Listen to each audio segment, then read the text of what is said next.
Dear student, today I will discuss about the important topic of spoken English. তো English স্পোকেনের গুরুত্বপূর্ণ বিষয় নিয়ে আমি আজকে আলোচনা করব, সেটা হচ্ছে উইদাউট এবং বাই। উইদাউট এবং বাই দ্বারা তোমরা কিভাবে ইংলিশে কথা বলবে। যেমন without working hard you can not pass in the examination. এর মানে হচ্ছে পরীক্ষায় কঠোর পরিশ্রম ছাড়া তোমরা পাস করতে পারবে না। Without reading more you can not learn more. Okay, without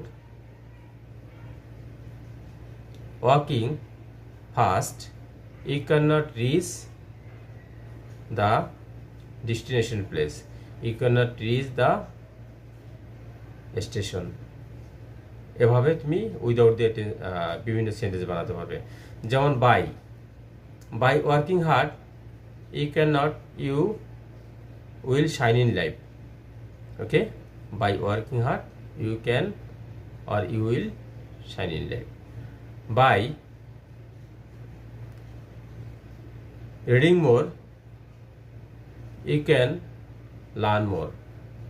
By reading more you can learn more. By writing much you can complete your handwriting. You can complete your handwriting. By writing more you can learn your complete scenes. ওকে, এভাবে তুমি English reading মানে English হচ্ছে by হচ্ছে দ্বারা, আর without হচ্ছে ছাড়া।